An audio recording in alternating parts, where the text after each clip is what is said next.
जो हजारों ऑडियंस के सामने बिना डरे दहाड़ देता है, जो हजारों ऑडियंस के सामने बिना डरे दहाड़ देता है, वो किसी से लड़ता नहीं बल्कि अपने शब्दों से ही दुश्मनों की छाती को फाड़ देता है। नमस्कार दोस्तों, मैं आनंद आर्या आप सभी का स्वागत करता हूं द फास्ट मोटिवेशन के पब्लिक स्पीकिंग स्किल के इस सीरीज में। जी हां, आप जानते हैं कि जितने भी लोग हैं, चाहे आप कुछ भी बनना चाहते हैं या अभी आप कुछ भी कर रहे हैं, आपको भी सीखना होगा पब्लिक स्पीकिंग स्किल। और आप देखेंगे किसी भी क्षेत्र में बेहतर जो बने हैं उनके पास एक पब्लिक स्पीकिंग स्किल है, उसी के वजह से उसका पहचान औरों की तुलना में अलग हो जाता है। और आपको भी उस भीड़ से अलग आना है, उस भीड़ से अलग दिखना है, तो आपको भी सीखना होगा पब्लिक स्पीकिंग स्किल। और हां, आप जानते हैं कि आप एक डॉक्टर क्यों ना बनना चाहते हो, आप एक टीचर क्यों ना बनना चाहते हो, आप एक लॉयर क्यों ना बनना चाहते हो, आप एक प्रोफेसर क्यों ना बनना चाहते हो,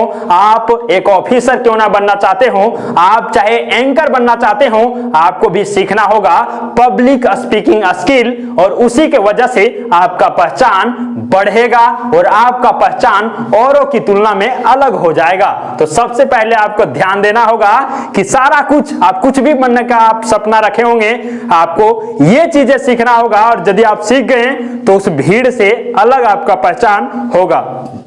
चलिए, आप आ गए हैं, क्या कहना है आपको? बीच में ही एंट्री हो गया इनका। अच्छा गुरुजी, आप जो बता रहे हैं ये पब्लिक स्पीकिंग स्किल वाला, क्या ये छात्र के लिए भी जरूरी है? क्या हम एक स्टूडेंट है, हमारे लिए भी है क्या ये? हाँ, यहां तक कि आप क्यों ना स्टूडेंट हो, इनका कहना भी सही था कि हम एक स्टूडेंट हैं, क्या हमें भी पब्लिक स्पीकिंग स्किल सीखना होगा? जी हां दोस्तों, साथियों, आपको भी सीखना होगा पब्लिक स्पीकिंग स्किल। क्योंकि आप जानते हैं, जब भी आप क्लास में टीचर पढ़ा रहे होते हैं, उस समय जिसके पास पब्लिक स्पीकिंग स्किल नहीं होता है, वो क्यों ना पूरे टॉपिक को याद कर लिया है, लेकिन फिर भी टीचर के सवालों का जवाब देने से हिचकिचाते हैं, डरते हैं, नहीं दे पाते हैं। उसका भी वजह वही है। लेकिन आप सीख लेते हैं तो आपको वहां भी मदद मिलेगा। और वहीं पे आप देखेंगे तो आप आज नहीं तो कल किसी ना किसी इंटरव्यू फेस करने वाले हैं, और उस इंटरव्यू में आपको जरूरत पड़ेगा पब्लिक स्पीकिंग स्किल का। क्योंकि इंटरव्यू वही फेस कर पाते हैं जिनके पास कॉन्फिडेंस से बोलने की क्षमता होता है, कम्युनिकेशन स्किल होता है। और वो चीजें आपको सीखने की जरूरत है। और यदि आप जानते हैं अच्छे से बातों को रखना, अच्छे से समझाना, तो जो भी आपका वहां पे इंटरव्यूअर होगा उसको आप बेहतरीन तरीके से समझा पाएंगे और इंटरव्यू अच्छे तरीके से फेस कर पाएंगे और अपना वहां पे भी जगह बना पाएंगे। तो छात्र के लिए भी ये है जरूरी और टीचर के लिए तो ये है महाजरूरी। क्योंकि शिक्षक आप जानते हैं दो तरह के होते हैं। एक वैसे शिक्षक जो महाज्ञानी होते हैं, जिनके पास ज्ञान का खजाना होता है, लेकिन आप देखेंगे तो वैसे शिक्षक तो ज्ञान तो है, लेकिन अधिकतर टीचर वैसे भी होते हैं जो इसके पास पूरा ज्ञान होते हुए भी सारा कुछ वो समझा नहीं पाते हैं, बच्चों को बता नहीं पाते हैं। उसका सिर्फ एक वजह है कम्युनिकेशन स्किल का ना होना। क्योंकि उसके पास कम्युनिकेशन स्किल रहता तो आप जानेंगे कि 15 मिनट का कंटेंट जो तैयार करके जाते हैं, वो 15 मिनट के कंटेंट को 1 घंटा भी खींच सकते हैं। लेकिन वैसे शिक्षक जिसके पास कम्युनिकेशन स्किल नहीं है, वो 1 घंटे का यदि कंटेंट तैयार करके जाएंगे तो वो 15 मिनट में ही खत्म कर देंगे, क्योंकि उसके बाद उसके मुंह से कोई आवाज निकलेगा ही नहीं। तो आपको भी सीखना होगा पब्लिक स्पीकिंग स्किल। और यदि आप सीख गए हैं तो यकीन मानिए कि आपका भी गिनती बेस्ट टीचर में होने वाला है। आप जानते हैं कि हमारे समाज में आप देखेंगे तो वैसे लोगों को ही रिस्पेक्ट दिया जाता है जो पब्लिक स्पीकिंग स्किल में बेहतर है, मास्टरी हासिल किया हुआ है। और आप ये भी जानते हैं कि एक अच्छे जो टीचर होते हैं वो वही माने जाते हैं जिनके पास बोलने की कला, समझाने की कला और बताने की कला बेहतर होता है। एक लीडर उसी को बेहतर लीडर माना जाता है जो लीडर बोलने में भी आगे हो, उसका कम्युनिकेशन स्किल अच्छा हो, उसी को एक अच्छा लीडर भी मानते हैं। एक अच्छा ऑफिसर वही होता है जिनका कम्युनिकेशन स्किल बेहतर होता है। एक अच्छा डॉक्टर भी वही होता है जो अपने बातों को लोगों को समझा पाते हैं, मरीजों को बता पाते हैं कि करना क्या है। एक अच्छा लॉयर भी वही होते हैं। आप यदि किसी लॉयर के पास जाते हैं तो वैसे ही लॉयर को सेलेक्ट करते हैं जो लॉयर आपके लिए लड़ सके, आपके बातों को वहां तक पहुंचा सके, अच्छे तरीके से रख सके। वैसे के पास कभी नहीं जाते हैं जो ना बोलने जानता हो और ना ही कुछ जानता हो। तो दोस्तों, किसी भी क्षेत्र से आपको बेहतर परफॉर्मेंस करना है और टॉप में आना है तो आपको सीखना होगा पब्लिक स्पीकिंग स्किल, और मैं आपको सिखाने वाला हूं बिल्कुल फ्री में। आप पब्लिक स्पीकिंग स्किल सीख लीजिए, उसके बाद आप देखिएगा कि आपका जो पोजीशन है वहां उस ऑडियंस में बैठ करके देखने वालों में नहीं, बल्कि यहां स्टेज पर खड़े होकर के दहाड़ने वाले में होगा, बोलने वाले में होगा, और उसके बाद बोलेंगे आप और सुनेगी दुनिया।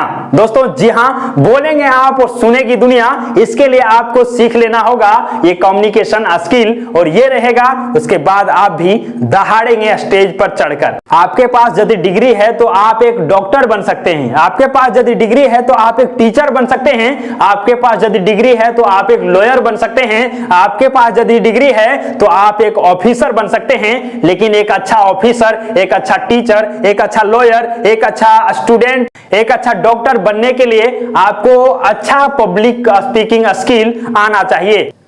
अच्छा, तुम्हारा आगमन फिर से हो गया, बोलो क्या बोलना चाहते हो। पर जानते हैं सर, जब हम 10वां क्लास में पढ़ते थे ना, तब हमको पहला बार मौका मिला 15 अगस्त पर भाषण देने के लिए। तो जानते हैं, भाषण भी हमको लिख करके दे दिया, उसके बाद हमने पूरा रट्टा मारा। जब रट लिए पूरा, और जानते हैं सर, स्टेज पर जब गए ना तो इतना सारा ऑडियंस को देखे, नहीं उधर नहीं देखेंगे, उधर अभी देखेंगे फिर भी डर लगेगा, क्योंकि हम ऑडियंस को नहीं देखना चाहते हैं। और ऑडियंस को जब इतना देखे ना तो हम सारा स्पीच ही भूल गए, हमारा हाथ पैर कांपने लगा और पसीना पूरा चूहने लगा सर। डर से जो है हम अपना स्पीच ही भुला गए और वहीं पे जय हिंद जय भारत का के निकल गए, कुछ नहीं बोले।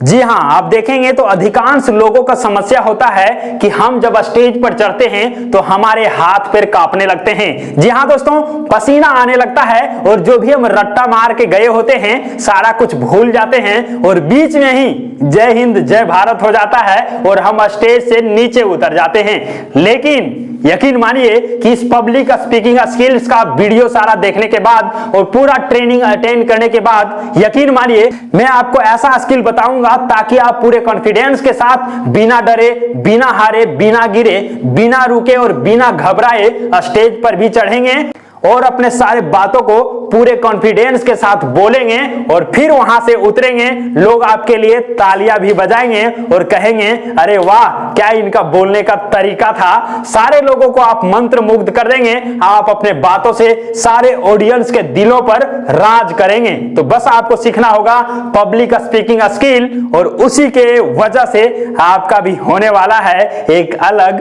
पहचान। हमारे वीडियो के साथ आप बने रहिएगा, मैं आपको बताऊंगा कि कैसे अपना कंटेंट लिखा जाता है, कैसे स्पीच तैयार किया जाता है, कैसे उसका तैयारी किया जाता है, कैसे स्टेज पर चढ़ करके दहाड़ा जाता है, कैसे वहां से सारे ऑडियंस के दिलों पर राज किया जाता है और कैसे अपने शब्दों को डिलीवर किया जाता है और कैसे स्टेज से उतरने के बाद का पोजीशन क्या होता है, उतरने के बाद का जो स्थिति है वो क्या होना चाहिए, किस प्रकार से हम एक दूसरे से कनेक्शन बना सकते हैं, ये सारा कुछ मैं बताऊंगा। तो बस कहूंगा यही अंत में, न थके अभी पैर न हिम्मत अभी हारी है, न थके अभी पैर न हिम्मत अभी हारी है, करना है कुछ बड़ा जिंदगी में, इसीलिए तो सफर अभी तक जारी है, इसीलिए तो सफर अभी तक जारी है। ये वीडियो आपको कैसा लगा कमेंट बॉक्स में जाकर के जरूर बता दीजिएगा। ये परिचय का वीडियो था कि किस प्रकार से हमारा जरूरी है कम्युनिकेशन स्किल हमारे जिंदगी में होने का, ये था। ये वीडियो आपको कैसा लगा कमेंट में जरूर बताइएगा